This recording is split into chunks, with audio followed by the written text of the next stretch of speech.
पढ़ने वाले हैं इकोसिस्टम चैप्टर, जो बोर्ड एग्जाम में 3 नंबर का आने वाला है। बच्चों सबसे पहले तो ये जान लो कि जो 3 मार्क्स हैं तुम्हारे कहीं नहीं गए, क्योंकि ये चैप्टर इतना इजी है, इतना इजी कि तुम आराम से इसके क्वेश्चंस कर लोगे, ठीक है। और मैं कुछ क्वेश्चंस ऑब्वियसली बताऊंगी भी यार बोर्ड्स के हिसाब से। हाँ, तो इकोसिस्टम क्या होता है पहले तो वो जान लो। इकोसिस्टम क्या होता है, लिविंग और नॉन लिविंग के बीच में, मतलब लिविंग और नॉन लिविंग ऑर्गेनिजम्स के बीच में जब इंटरेक्शन होता है उसको अपन क्या बोलते हैं, इकोसिस्टम। वैसे तो हम थोड़े अच्छी लैंग्वेज में अगर बोले तो लिविंग ऑर्गेनिज्म मतलब बायोटिक और नॉन लिविंग मतलब एबायोटिक। तो इन दोनों के बीच में जब इंटरैक्शन होता हुआ नजर आता है एक एरिया में, उसको हम क्या बोलते हैं, इकोसिस्टम। तो यहाँ पे ध्यान से देखो इसकी डेफिनेशन। इकोसिस्टम क्या है, एक बायोलॉजिकल कम्युनिटी है जहाँ पे लिविंग एंड नॉन लिविंग जो रहते हैं कंपोनेंट्स इंटरैक्ट करते हैं एक साथ and their physical environment. So it is a functional unit of natural and varies greatly in size, ठीक है। तो यार एक जगह पे जहाँ पे लिविंग और नॉन लिविंग आपको इंटरैक्ट होते हुए नजर आए, ठीक है, एक एनवायरमेंट में, उसको हम क्या बोलते हैं, इकोसिस्टम। सो बेसिकली ये 2 टाइप के होते हैं बच्चों, बायोटिक एंड एबायोटिक, ठीक है। तो बायोटिक मतलब लिविंग ऑर्गेनिज्म को बोला है एंड एबायोटिक मतलब नॉन लिविंग को, ठीक है। तो बायोटिक में क्या आ जाता है आपका, प्रोड्यूसर्स, कंज्यूमर्स एंड डीकंपोजर्स। तो प्रोड्यूसर्स मतलब जो प्रोड्यूस करे, जो खाना बनाए, कंज्यूमर मतलब जो कंज्यूम करे, एंड डीकंपोजर्स मतलब जो dead and decaying organic matter पे डिपेंड करते हैं, dead and decaying organic organisms को बोलते हैं, ठीक है। तो बच्चों यहाँ पे ध्यान से देखो, कंज्यूमर्स 2 टाइप के हैं, ठीक है, प्राइमरी हो गया, ठीक है, सेकेंडरी हो गया एंड टर्शियरी हो गया। अब 1 बाय 1 हम एक एक को डिस्कस करेंगे, बिल्कुल टेंशन लेने वाली बात नहीं है। सबसे पहले तो इतना जान लो कि भाई इकोसिस्टम में का जो स्ट्रक्चर है 2 डिफरेंट कंपोनेंट्स पे डिपेंड करता है, बायोटिक एंड एबायोटिक, ठीक है। अब इकोसिस्टम के टाइप्स कौन कौन से होते हैं, एक जो लैंड वाले होते हैं उसको टेरेस्ट्रियल बोलते हैं, एक जो पानी वाले होते हैं उसको अपन क्या बोलते हैं, एक्वेटिक बोलते हैं, ठीक है। तो यस यहाँ पे आप देखो दैट यहाँ पे टेरेस्ट्रियल इकोसिस्टम में these are the ecosystem found only on land, ठीक है। जैसे कि आपका फॉरेस्ट हो गया, ग्रासलैंड हो गया, डेजर्ट हो गया, माउंटेन हो गया, ये सारे के सारे इकोसिस्टम किस में आते हैं बच्चों, टेरेस्ट्रियल में। वहीं पे अगर मैं बात करूं एक्वेटिक की, तो एक्वेटिक में क्या आ जाता है आपका, फ्रेश वाटर ओशनिक इकोसिस्टम, ठीक है। फ्रेश वाटर इकोसिस्टम हो गया या ओशनिक इकोसिस्टम हो गया। बहुत बेसिक सी चीज है बच्चों, मैंने कहा ना ये 3 नंबर तुम्हारे कहीं नहीं गए अगर तुम इसको अच्छे से पढ़ लो, ठीक है। ये 3 नंबर का जो क्वेश्चन जो भी बनेगा ना आप आराम से कर लोगे, मैं बता रही हूँ, क्योंकि बहुत बेसिक सा चैप्टर है बच्चों ये, और छोटा सा भी है, ठीक है। सो इकोसिस्टम के स्ट्रक्चर और फंक्शंस में सबसे पहले हम देखते हैं यार, पहला आ जाता है प्रोडक्टिविटी, 1 बाय 1 सब डिस्कस करेंगे। फिर आता है डिकम्पोजिशन, फिर होती है energy flow and then nutrient recycling. तो सबसे पहले क्या देख रहे हैं हम, प्रोडक्टिविटी।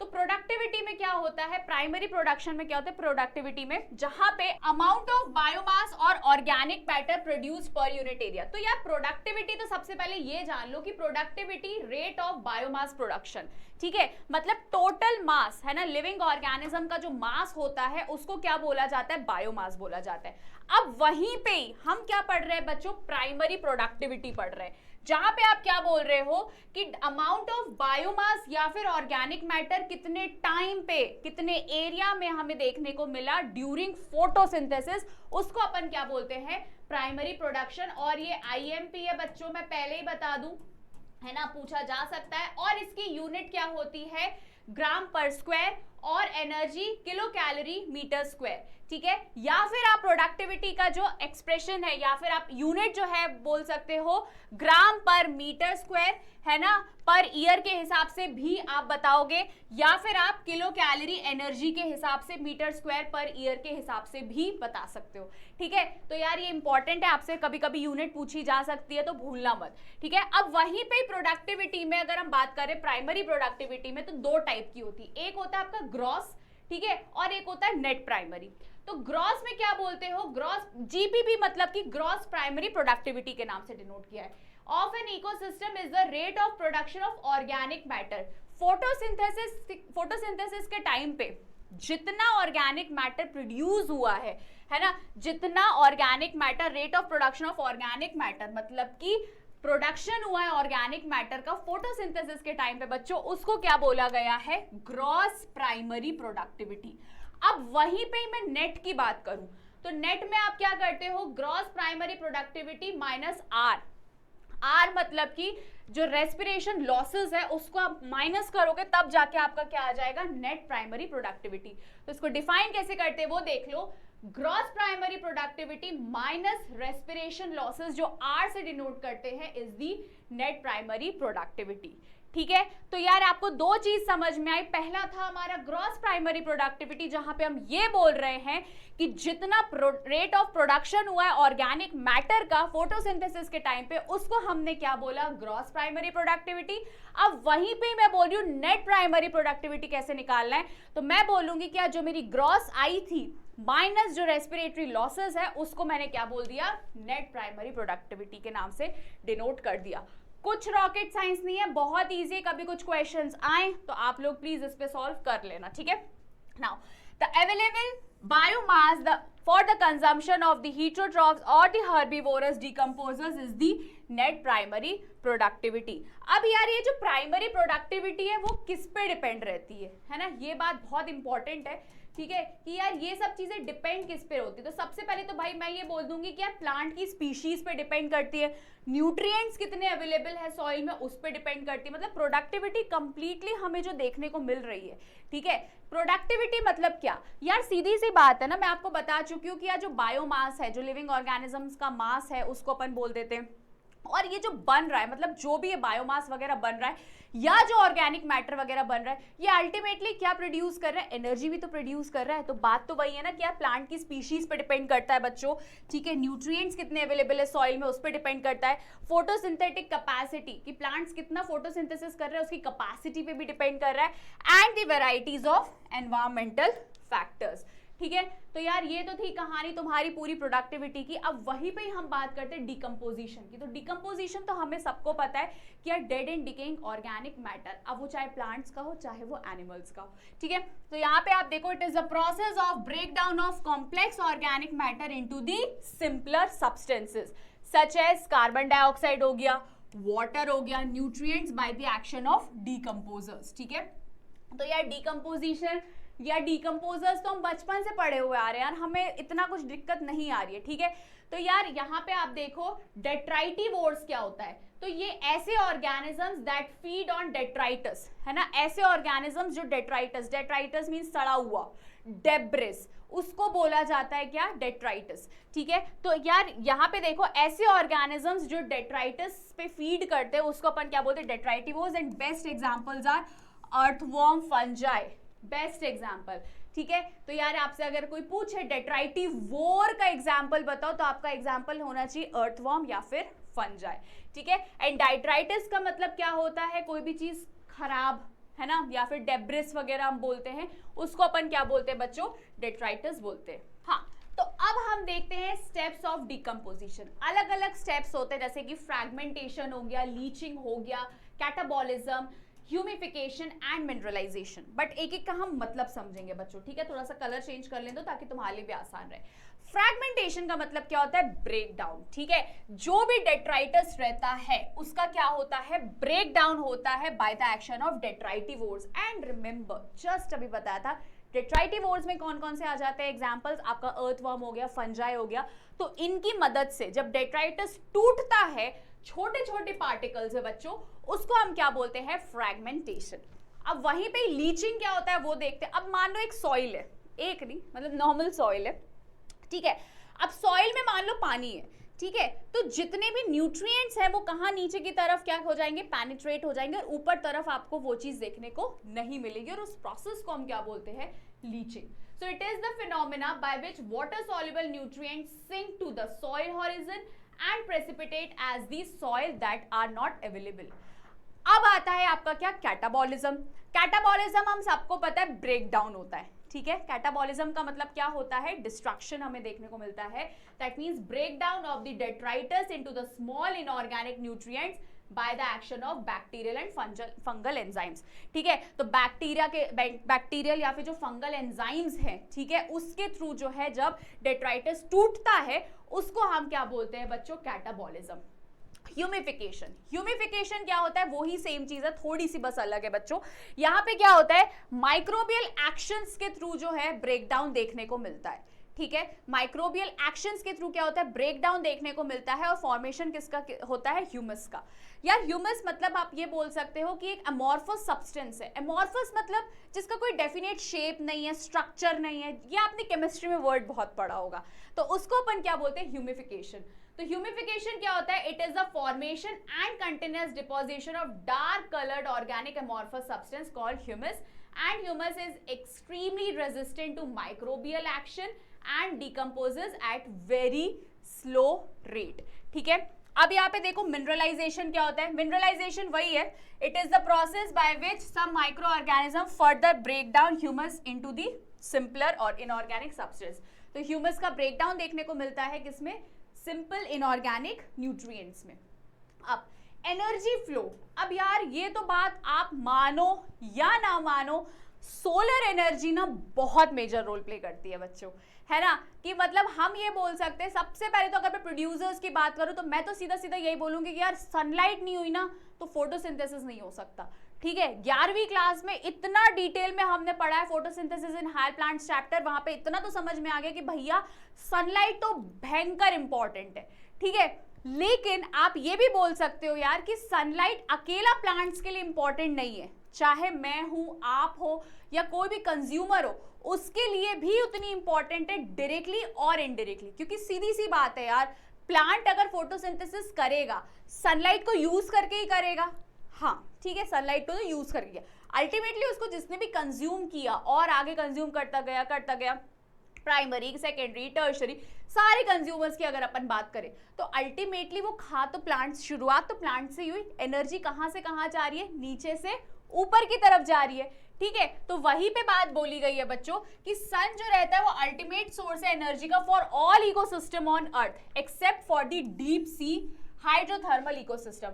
अब बनी बात है यार, मान लो एक बहुत बड़ा ओशन है या सी है, जहां तक सनलाइट पहुंच पा रही है तब तक तो ठीक है, लेकिन जहां तक नहीं पहुंच पा रही है उसके लिए अपन कुछ नहीं कर सकते, वो एक्सेप्शनल हो जाता है, ठीक है। PAR photosynthetically active radiation, remember ये वर्ड आपने 11th स्टैंडर्ड में पढ़ा है, ठीक है। So PAR, the solar radiation that can be utilized by the plant for the photosynthesis, है ना। PAR मतलब जो लाइट पड़ती है ना, फोटोसिंथेटिकली एक्टिव रेडिएशन जो हमने पढ़ रखा है, ठीक है। तो यार वहां पे जो वो पड़ती है 400 से 700 नैनोमीटर तक की लाइट, है ना, वो किस लिए मेजर रिस्पॉन्सिबल रहती है, हमारे photosynthesis के लिए। So yes, there is a unidirectional flow of energy, that is the energy from the sun flow to the producers, और फिर वो कहाँ जाती बच्चों, consumers तक। और मैंने कि जैसा कि बताया, हम लोग डायरेक्टली या इनडायरेक्टली दोनों तरीके से सन पे डिपेंड है, क्योंकि एनर्जी जो फ्लो होती है वो सन से लेके, मतलब प्राइमरी से लेके, प्रोड्यूसर से लेकर पूरा ऊपर कंज्यूमर तक फ्लो होती है, ठीक है बच्चों। कहानी समझ में आई। अब फूड चेन क्या होता है, इसने इसकी टोपी उसके सर, ये नहीं है, इसने उसको खाया, इसने उसको खाया, इसने उसको खाया, ठीक है। मतलब ग्रास, फिर ग्रास हॉपर, फिर फ्रॉग, फिर स्नेक, ऐसा, इसको अपन क्या बोल देते हैं, फूड चेन बोल देते हैं, ठीक है। तो फूड चेन क्या होता है, arrangement of species on ecological community based on the order of predation, ठीक है। तो यार दो टाइप की देखने को मिलती है फूड चेन, एक होता है आपका ग्रेजिंग और दूसरा होता है डेट्राइटस। ग्रेजिंग मीन्स खाना, ठीक है। They start with the living plant से शुरू होती है, ठीक है, and progress through the herbivores to carnivores. Obvious सी बात है यार, जैसे for example I am pure vegetarian, so मैं कंप्लीटली डिपेंड रहूंगी किस पे, प्लांट्स पे, मैं एनिमल्स पे डिपेंड नहीं रहूंगी, ठीक है। ऐसे बहुत लोग मुझे अभी देख रहे होंगे, वो कार्निवोर्स होंगे, तो सीधी सी बात है वो कहीं ना कहीं दूसरे एनिमल्स पे भी बेस्ड है, डिपेंड है, ठीक है। तो उनको क्या बोला गया है, अपन किस में कंसिडर करते हैं, ग्रेजिंग फूड चेन में, जो शुरुआत होती है हर्बीवोर्स से और खत्म होती है कहाँ, कार्निवोर्स पे। लेकिन डेट्राइटस में क्या होता है बच्चों, यहाँ पे होता है डेड एंड डिकेइंग का लफड़ा, ठीक है। So this begins with the dead decaying organic matter and consist of decomposers. अब यार डिकम्पोजर्स तो किसी के भी हो सकते हैं, प्लांट के ले लो, एनिमल्स के ले लो, कुछ भी हो सकता है, which break down dead material into the simpler substances, ठीक है। तो डेड मटेरियल जब टूटता है सिंपलर सब्सटेंस में बच्चों, उसको अपन क्या बोलते हैं, डेट्राइटस फूड चेन। तो अकेली इस टाइप की ही फूड चेन नहीं होती है, और भी होती है, जिसको हमने क्या बोला है, डेट्राइटस फूड चेन, ठीक है। तो शुरू करते हैं यहाँ से, एक एग्जांपल देख लो, एक ग्रास है, ठीक है। अब ग्रास को किसने खाया, ग्रास हॉपर, फिर फ्रॉग। जो ग्रास हॉपर है वो हो गया हमारा प्राइमरी कंज्यूमर, क्योंकि भाई वो तो छोटू सा है ना, वो बड़ा सा कुछ खा ही नहीं सकता है, ठीक है, और वो खाने जाएगा तो मालूम पड़ा उसके पहले ही कोई और उसको खा जाएगा। फिर आता है आपका सेकेंडरी कंज्यूमर, जिसमें आता है फ्रॉग। टर्शरी में आ जाता है बच्चों क्या, स्नेक। एंड फाइनल कंज्यूमर जिसको हम बोलते हैं उसको अपन हॉग बोलते हैं, और जब ये मर मुरा जाता है तो इसमें अपन क्या बोलते हैं, डिकम्पोजर बन जाता है। एंड देन वहां पे एग्जाम्पल हम क्या पढ़ते हैं, फंगस का, फंजाई का पढ़ते हैं बच्चों एग्जाम्पल, ठीक है। तो यार ये तो कहानी थी हमारी फूड चेन की।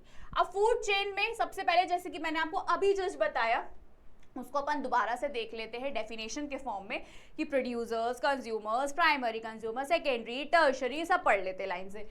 सो यस, प्रोड्यूसर्स क्या होते हैं, जितने भी ग्रीन प्लांट रहते हैं वो क्या होते हैं बच्चों, प्रोड्यूसर्स होते हैं। और वो कैसे रहते हैं, ऑटोट्रॉफ्स होते हैं, मतलब कि अपना खाना वो खुद से बनाते हैं, वो किसी पे डिपेंड नहीं होते, ठीक है।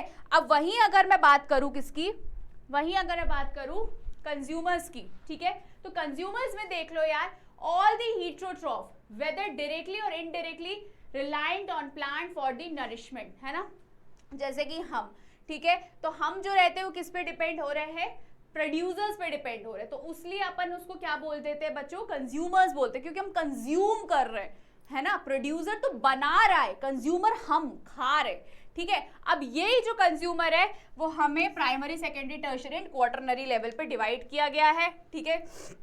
एक एक करके पढ़ लेते हैं। फूड चेन में मैंने वैसे भी आपको एग्जांपल्स बता ही चुके, तो कोई टेंशन लेने वाली बात नहीं है, ठीक है। प्राइमरी कंज्यूमर मतलब जिसने खाया, है ना, जैसे हर्बीवोर्स, हम जैसे लोग, लेकिन हम अपने आप को नहीं कंसीडर करेंगे, हम नॉर्मली एनिमल्स के बेसिस पे बात करते हैं, ठीक है। तो यह छोटा सा एनिमल हमारा था प्राइमरी में, ग्रास हॉपर, फिर उसको किसने खाया, सेकेंडरी कंज्यूमर में, मतलब सेकेंडरी कंज्यूमर किस पे डिपेंड हो गया, सीधा सीधा इस पे, प्राइमरी पे।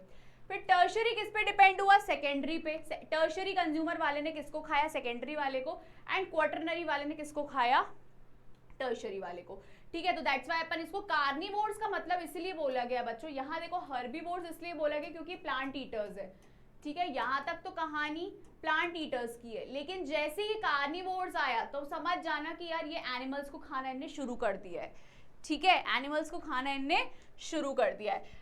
अब यार एक बार फिर से मैं एक बार तुम्हें दिखा देती हूँ, एक बार चेन, मुझे ऐसा लग रहा था कि दिखा देना चाहिए, तो मैं दिखा देती हूँ आप लोगों को।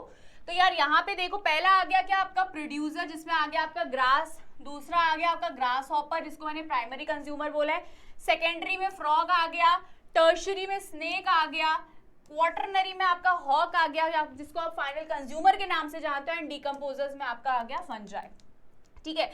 अब फूड वेब क्या होती है, जब सारी की सारी फूड चेन इंटरलिंक्ड कर जाए, है ना, एक दूसरे से लिंक कर जाए, तो उसको अपन क्या बोलते हैं, फूड वेब, मतलब एक जाला जैसा बन जाता है, ठीक है। So a system of food chain in which interlocking and interdependency are found, ठीक है। मतलब हो सकता है कि यार ग्रास है, ग्रास की कहानी यहाँ से भी शुरू हो रही है, ये ग्रास हॉपर भी खा रहा है, मालूम पड़ा माउस भी खा रहा है, फिर माउस को कोई भी खा सकता है, या तो ये आउल भी हो सकता है, ठीक है, या फिर ये फॉक्स भी खा सकता है, या फिर ये ग्रास को रैबिट भी खा सकता है। तो मतलब आप समझ रहे हो, जरूरी नहीं है कि यार एक ही फूड चेन चली, एक नहीं खाया, एक नहीं खाया, एक नहीं खाया, नहीं, और भी लोग खा सकते हैं, और भी लोग से अलग अलग चेन बन सकते हो, और वो चेन इंटरलिंक्ड अगर हो जाए, इंटरलॉकिंग हो जाए, तो उसको अपन क्या बोलते हैं, फूड वेब। सो कभी कभी पूछा जा सकता है डेफिनेशन के फॉर्म में, फूड चेन और फूड वेब में क्या अंतर होता है, तो बताना मत भूलना, कंफ्यूजन में मत रहना, ठीक है। अब यार अलग अलग तरीके के ट्रॉपिक लेवल्स भी होते हैं, जो मैं आपको बता चुकी हूँ। सबसे पहले आता है मेजरली बच्चों, सबसे पहले आता है हमारा क्या, फर्स्ट ट्रॉपिक लेवल, जिसको हम क्या बोलते हैं, प्रोड्यूसर्स। कलर चेंज करना पड़ेगा, ठीक है। तो यार सबसे पहले आप ध्यान से देखो कि यार फर्स्ट ट्रॉपिक लेवल में क्या आ जाता है, हमारा प्रोड्यूसर, ठीक है। उसके बाद सेकेंड ट्रॉपिक लेवल में हमारा क्या आ जाता है बच्चों, प्राइमरी कंज्यूमर। थर्ड में आ जाता है हमारा secondary consumer, fourth is tertiary and fifth is quaternary consumer. तो आपसे पहली बात तो ये रिक्वेस्ट है कि इसको आप जरा IMP मार्क कर दें, क्योंकि टीचर्स ना पूछ लेते हैं, आपके बोर्ड हो, प्री बोर्ड हो, कभी कभी इससे रिलेटेड क्वेश्चन जरूर फंसता है क्योंकि बहुत इंपॉर्टेंट टॉपिक है ये, ठीक है। तो यार यहाँ पे आप क्या बोलते हो कि अलग अलग ट्रॉफिक लेवल्स देखने को मिलते हैं। So the specific place in the food chain occupies by an organism based on the source of their nutrients. हर ऑर्गेनिज्म का एक स्पेसिफिक प्लेस है जिसको हम डिनोट करते हैं ट्रॉफिक लेवल से। जैसे कि प्लांट्स को हमने रखा प्रोड्यूसर्स में, फिर जो प्राइमरी कंज्यूमर है उनको हमने सेकंड में रखा, सेकंड ट्रॉफिक लेवल में। टर्शरी को हमने रख दिया किसमें, थर्ड में। सेकेंडरी को हमने रख दिया थर्ड ट्रॉफिक लेवल में।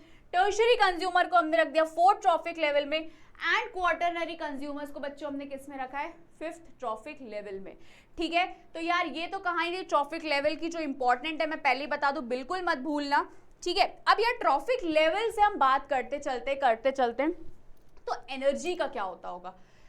हाँ, एनर्जी भी तो ट्रांसमिट होती है बट 10% के हिसाब से। तो 10% लॉ आपने 10th स्टैंडर्ड में जरूर पढ़ा होगा, नाम भी देखो वैसे ही 10% लॉ 10th स्टैंडर्ड।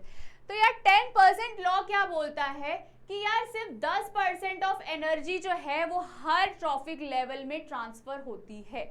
जैसे मान लो इधर एनर्जी ज्यादा है और इसने इसको खाया, मतलब ग्रास हॉपर ने ग्रास को खाया, तो 10% एनर्जी ट्रांसमिट हुई, फिर 10% गई, फिर 10% गई, ऐसे ऐसे करके जो है 10% जो है एनर्जी ट्रांसमिट होती है, ठीक है। एंड केजे को अपन केजे से अपन किलो जूल से अपन डिनोट करते हैं बिकॉज ये एनर्जी है, ठीक है। तो केजे मतलब किलो जूल। तो 10% जो है 10% के हिसाब से हर ट्रॉफिक लेवल में बच्चों एनर्जी ट्रांसमिट होती है।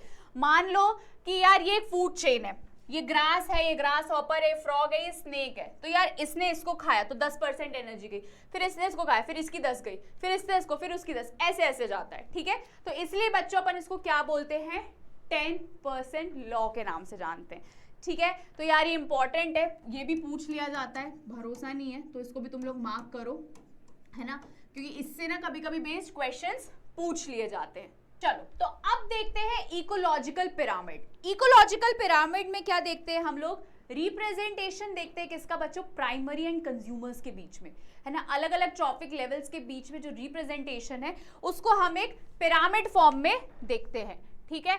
तो यहाँ पे आप सबसे पहले ये देखो कि सबसे पहले आ रहा है आपका क्या, पिरामिड ऑफ नंबर्स, फिर आ रहा है आपका क्या, pyramid of biomass and energy. तो 1 by 1 एक एक करके अपन डिस्कस करेंगे, ठीक है। तो यहाँ पे आप देख लो definition, and ecological pyramid is a graphical representation relationship between the different organism, producers, primary consumer, secondary consumer, tertiary consumer, quaternary, सबके बीच में क्या देखते हैं हम, एक रिलेशनशिप देखते हैं और उसमें देखते हैं कि यार ग्राफिकल रिप्रेजेंटेशन में ग्राफ कैसा बन रहा है, ठीक है। तो यहाँ पे सबसे पहले पिरामिड ऑफ नंबर्स में देखते हैं यार कि पिरामिड ऑफ नंबर्स में क्या देख रहे हैं हम, कि that shows the number of individual per unit area at different trophic levels, ठीक है। तो यहाँ पे आप देखोगे तो इसका कुछ पिरामिड ऐसा बनेगा, मैं हाथ से बना देती हूँ, कि सबसे नीचे आपका क्या आ जाता है, प्रोड्यूसर, है ना। सबसे नीचे आपका क्या आ जाता है बच्चों, प्रोड्यूसर, उसके ऊपर आ जाता है आपका प्राइमरी कंज्यूमर, फिर उसके ऊपर आ जाता है आपका सेकेंडरी कंज्यूमर, एंड देन आ जाता है आपका क्या, टर्शरी कंज्यूमर।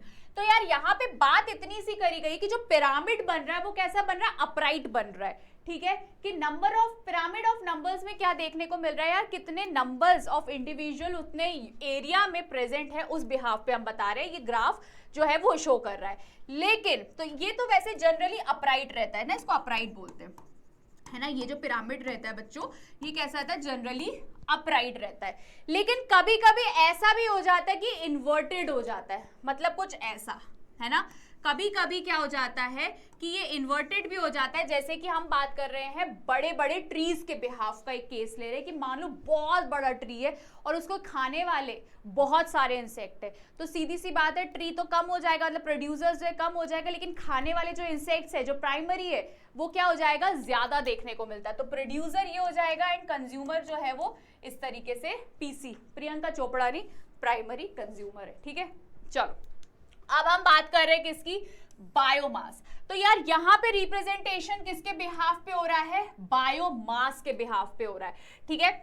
तो बायोमास के बिहाफ पे हम बात कर रहे हैं कि यार ये जो रहते हैं ज्यादातर हमें कैसे, इन्वर्टेड ही फॉर्म में देखने को मिलेगा।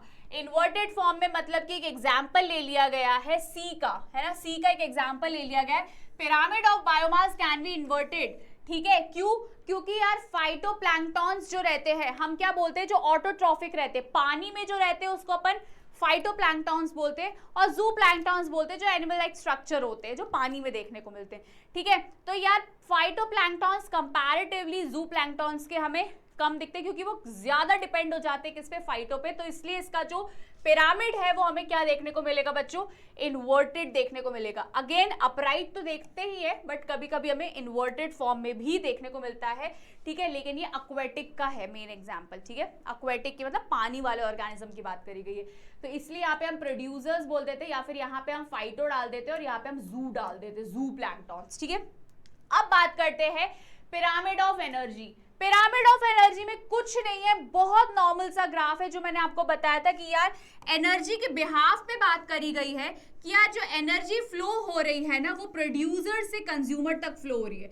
मतलब यहाँ पे प्रोड्यूसर हो गया, फिर कंज्यूमर, सेकेंडरी, टर्शरी, कंज्यूमर के बिहाफ पे। तो इसका जो ग्राफ है बच्चों हमेशा आपको अपराइट ही देखने को मिलेगा, क्योंकि एनर्जी जो है वो डिफरेंट ट्रॉपिक लेवल्स पे कैसे जा रही है, from the producer to the consumer. तो the pyramid graphically represent the amount of energy captured by the different tropic level per unit area.